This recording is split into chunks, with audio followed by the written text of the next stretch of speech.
Voilà, donc je vais avoir besoin de vous, parce que sans vous, on pourra rien faire. Donc si vous pouvez scanner cette petite application, c'est une petite application en HTML, JS, et qui vous permettra de voter, parce qu'en fait, on va jouer. Je vais vous mettre en situation.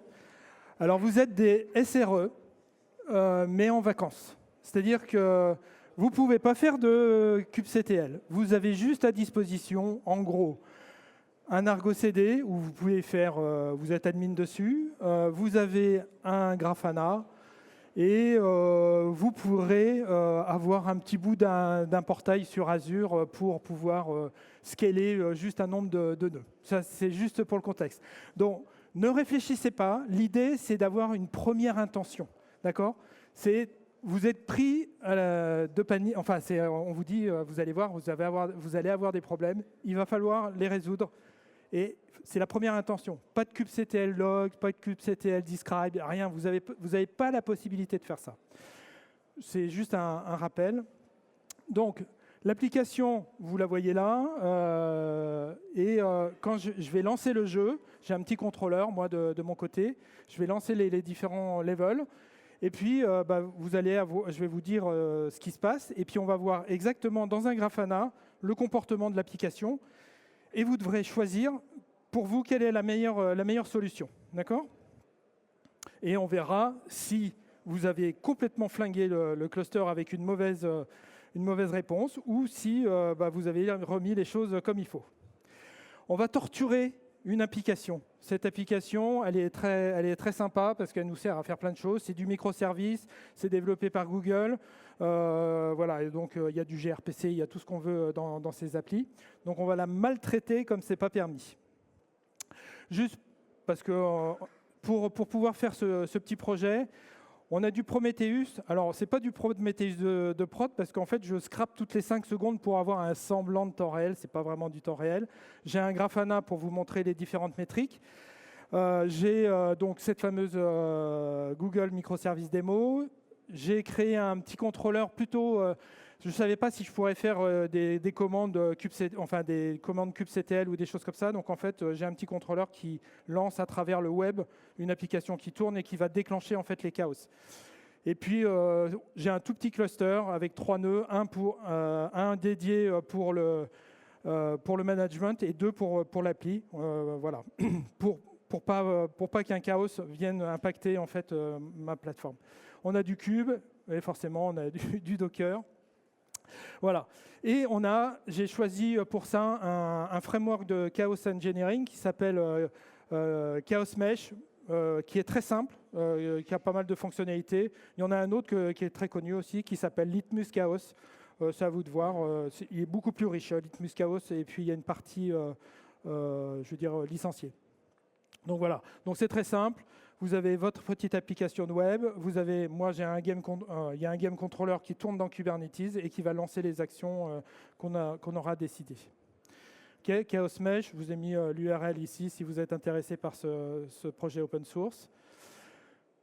Juste pour info, ce sont des custom resources. D'accord ? On crée des custom resources au niveau de Kubernetes et ça va faire.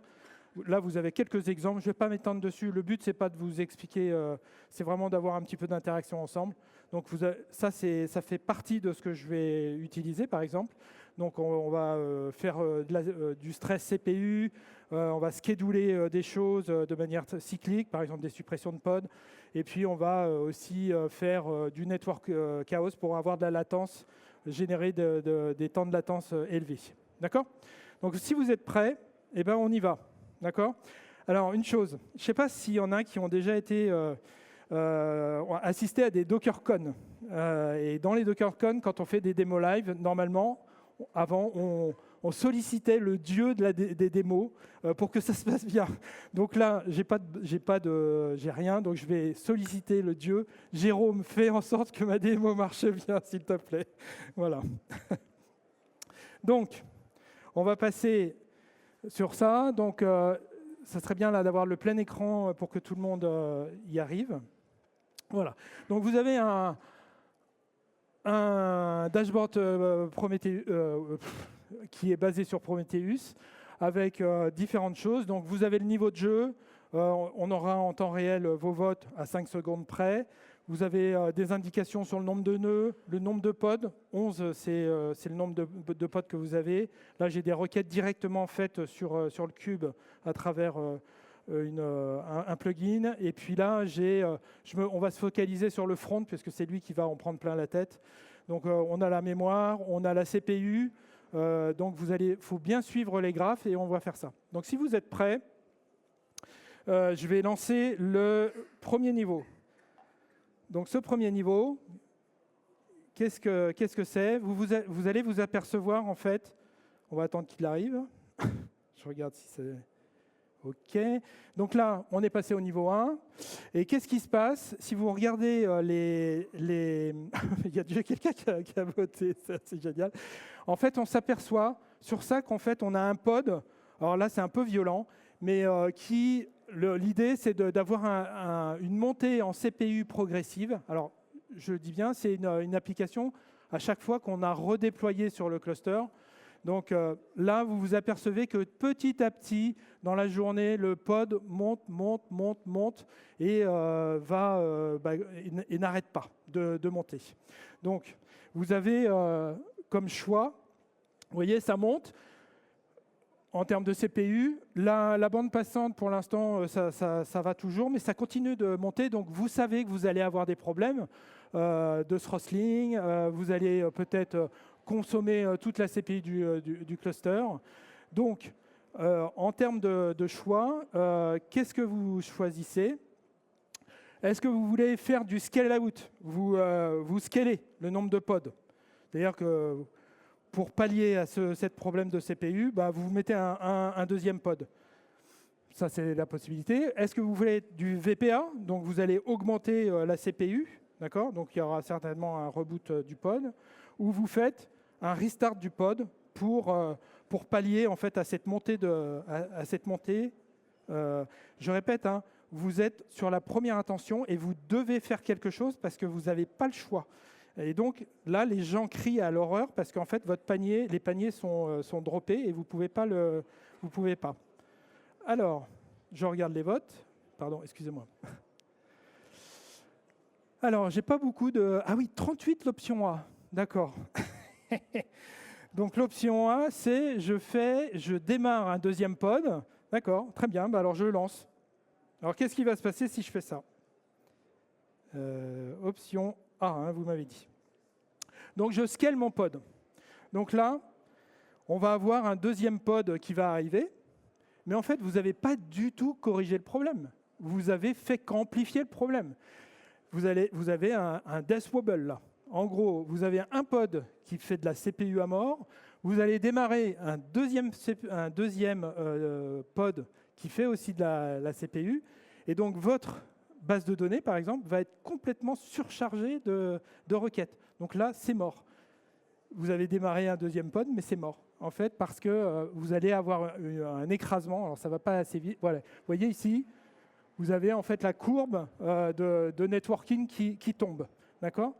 Donc, quand vous êtes dans une situation d'urgence comme ça, où vous avez une fuite de mémoire, d'accord ? Il ne faut surtout pas démarrer un autre pod. Il faut temporairement killer les pods qui sont en fuite de mémoire pour repartir à zéro. Vous savez que ça monte tout doucement. Donc, en fait, vous allez pallier et après, vous allez corriger le truc. D'accord ? Donc, ça, c'était la réponse. Il fallait choisir le scénario 1, la réponse C. Je tue le pod et j'attends et je fixe les choses après. Je répète, vous êtes en GitOps, vous ne pouvez pas committer, vous n'avez pas de SSH, vous êtes dans un hôtel où il n'y a que du 80 et du 443. D'accord ? Donc là, pardon. Donc ça, c'était le premier. Donc je vais nettoyer les choses pour remettre les choses à plat, d'accord ? Parce qu'il faut que je corrige le chaos. Juste pour info, si j'avais fait du vertical du VPA, ça ne résolvait pas non plus le problème, pour la simple et bonne raison que le VPA, déjà, je n'ai pas accès au Git. je devrais committer la ressource dans le Git. Ce n'est pas possible pour moi. Hein, voilà, j'ai oublié de vous dire que j'étais en GitOps. D'accord?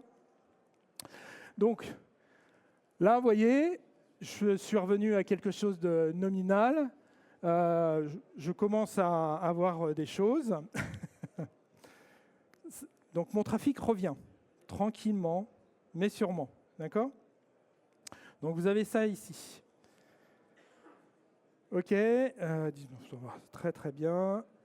Donc, on va passer maintenant au deuxième niveau. Je vais lancer le deuxième niveau. Donc, le deuxième niveau, c'est... qu'est-ce qui vous arrive au deuxième niveau? Au deuxième niveau, vous avez là, en fait, tous les pods. En fait, votre site, il... je vais repasser les slides. En fait, il oscille entre le site, qui est ici, et des 500. Ça n'arrête pas. Et ça, vous avez redéployé une nouvelle application, et votre site arrête. Soit il est là, ou soit il n'est pas là. Ou alors, quand il est là, il met des heures et des heures à répondre. D'accord? Qu'est-ce que ça peut être pour vous, hein? Vous avez déployé une nouvelle version de l'application, et en urgence, vous devez prendre une décision pour pouvoir corriger le problème. Donc vous voyez, donc là on a un effet démo.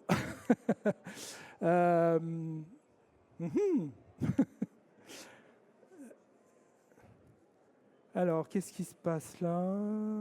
Tac, tac. Alors normalement, tous les pods restent bien, sauf que vous avez une chute au niveau de ça. Donc en fait, il y a un problème réseau dans votre infrastructure. D'accord? Donc, vous avez choisi majoritairement l'option B. Alors, j'ai oublié laquelle c'était, mais on va voir ce que c'est. Ah oui, alors, soit vous flushez, vous dites c'est un problème réseau. Vous dites, bon, allez, j'y vais, tant pis, c'est pas grave, j'ai la possibilité de faire ça. Je flush complètement l'IP. Donc, en gros, j'enlève les IP tables de mon nœud. Est-ce que c'est pour vous une bonne solution? Je ne pense pas, parce qu'en fait, si vous flushez ça, tout le trafic légitime va être aussi annihilé et vous allez avoir des gros problèmes. Ouvrir les vannes, c'est-à-dire faire un allo all. D'accord? Alors ça, c'est la meilleure solution pour avoir un énorme trou de sécurité. On oublie. Et donc oui, la bonne solution, c'est de faire un rollback applicatif. Vous n'avez que cette solution. Vous allez dans Argo CD et vous faites un rollback sur Argo CD. D'accord? Et là, vous allez revenir à la version qui va bien. Donc là, hop, on va essayer de réparer les choses. Donc on revient au nominal. Bon, j'étais très vite là.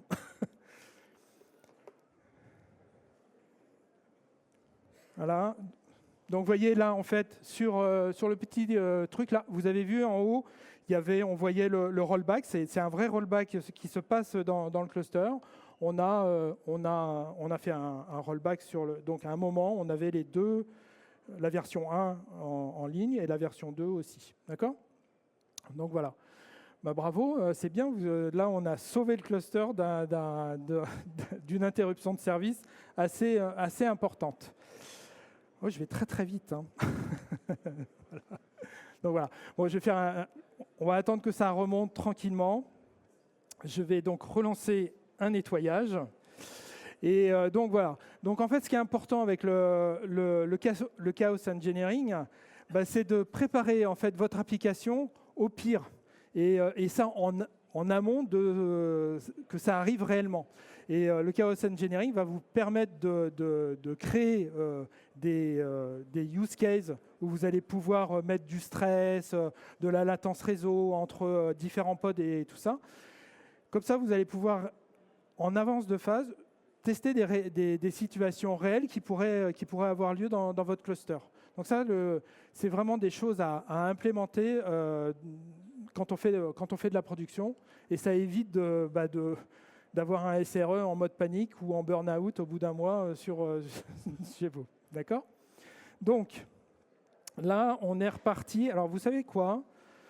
Pour avoir des métriques bien, je vais juste faire une toute petite manip ici.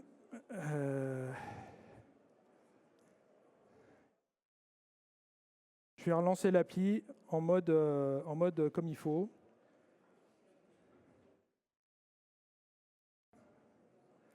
Ah, vous voyez, moi j'ai migré hein, de Nginx, de Ingress Nginx. Je suis passé sur une API Gateway. Voilà. Bon, je redéploie ma boutique. Et on va repartir sur des métriques fraîches. Voilà. Ouais, donc ce que je vous disais, en fait, utiliser Prometheus pour faire du temps réel, c'est vraiment pas une bonne solution. Moi, je scrape à 5 secondes. Et déjà, en fait, en l'espace de 2 heures, avec le peu de métriques que j'ai, en fait, je suis déjà à plus d'1 giga de mémoire vive consommée par Prometheus. Donc vous imaginez, en plus, si j'avais un petit peu de persistance, en fait, j'éclaterais en quelques jours en fait, mon stockage par la même occasion. Donc pour faire du temps réel, c'est pas la bonne solution. OK ? Donc j'aimerais bien avoir un petit peu de... Ça remonte doucement.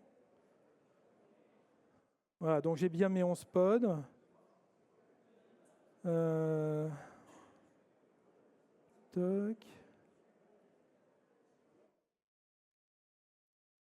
Voilà.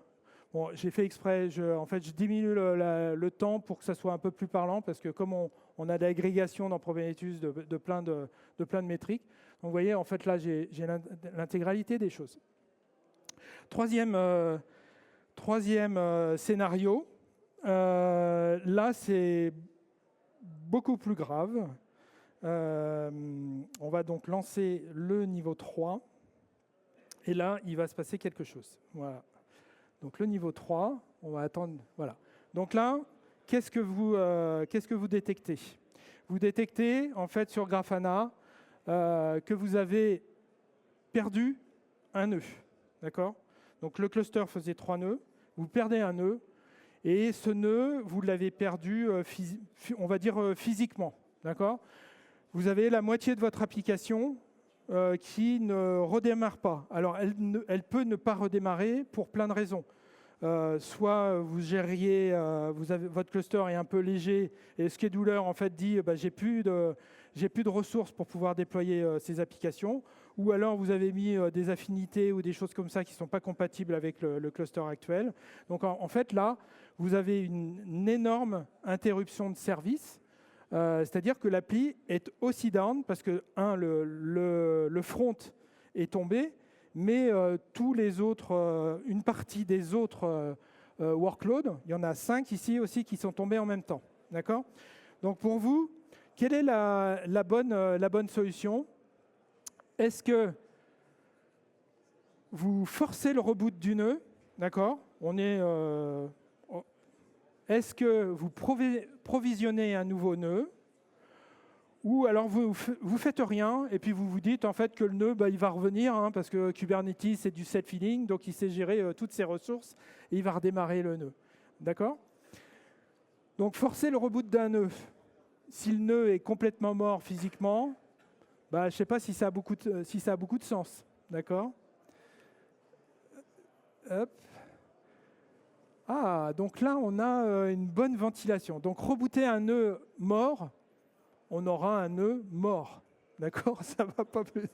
D'accord ? Donc, ça ne reboot pas. D'accord ? Donc, vous aurez... c'est foutu. L'autre, c'était j'attends que Kubernetes se débrouille et me fasse revenir mon nœud qui est mort.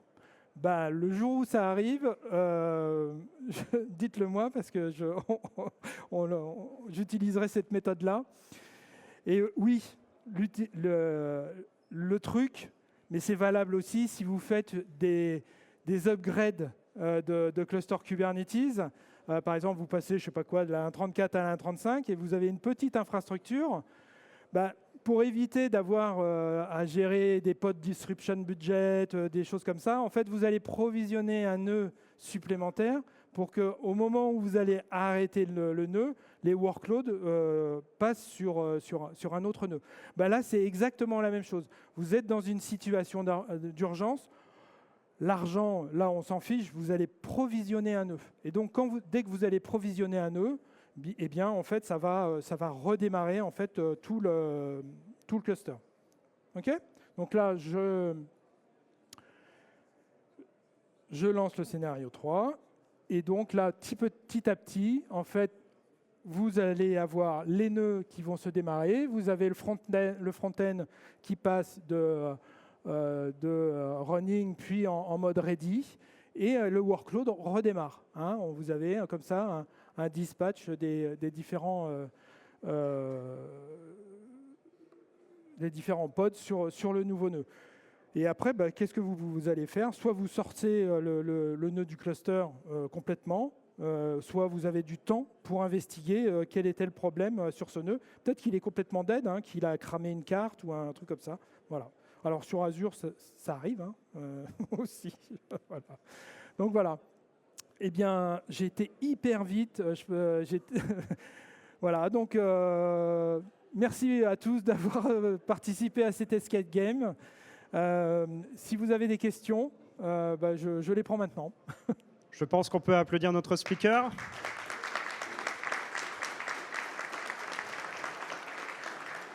Est-ce qu'il y aurait des questions ou non? Ou des gens pas d'accord? Oui, ou des gens pas d'accord. Mais parce que je sais que les objections qu'on me fait, c'est souvent, ben oui, mais avec un kubectl logs ou un kubectl describe, je saurais comment faire. Sauf que là, on n'avait pas d'autre solution que... Voilà. Une question? Super. Juste par rapport à la troisième question. Comment? Par rapport à la troisième question. Oui. Est-ce qu'on provisionne un nouveau nœud ou on laisse K8s faire? Dans certains cas, il y a de l'autoscaling. Donc le K8s tout seul peut provisionner un nœud. Oui. Donc est-ce que dans la question, je pense que la troisième réponse peut oui, peut valoir. Oui, on laisse sauf que c'est pas Kubernetes là qui réagit. C'est oui, si vous utilisez un Kprter ou autre, mais en fait, normalement, ça doit être l'infrastructure sous-jacente qui doit réagir. En fait, en cas de problème sur un nœud grave, en fait, normalement, le cloud provider est capable de popper un nouveau nœud automatiquement.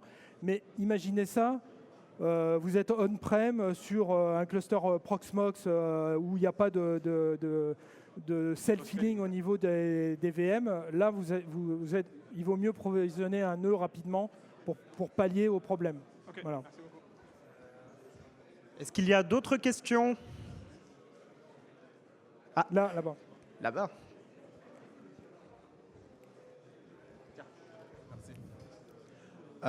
Ouais, j'avais une question, c'était ce genre de test au niveau Chaos Engineering en règle générale, ça se fait sur de l'environnement de dev ou vous popez vraiment une nouvelle plateforme dédiée à ça? Pour faire le Chaos Engineering? Ouais. Eh bien, tu le fais en pré-prod déjà, comme ça t'es bien, et après tu passes en prod avant en prod caché, tu peux faire des choses aussi, mais en pré-prod généralement. C'est t'es ISO prod, donc normalement il ne devrait pas y avoir de problème. Ouais, ok, mais on le fait sur des environnements vraiment où on a du métier en dev, en tout cas pas en prod forcément, mais que tu peux réellement casser en fait. Ouais. Ok.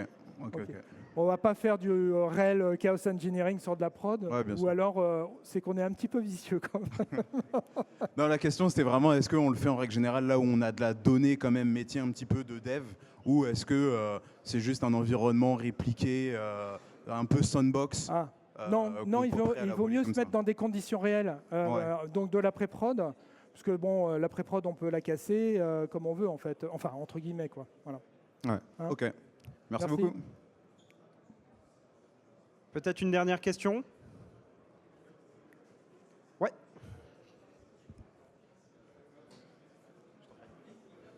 Le code de l'application de vote, elle est open source ou pas?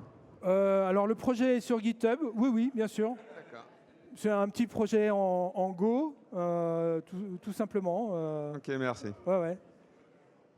Contactez-moi directement sur LinkedIn, par exemple, je vous donnerai l'URL. Je sais plus, ouais, elle est dispo, ouais. Eh bien, encore un tonnerre d'applaudissements pour notre speaker. Merci.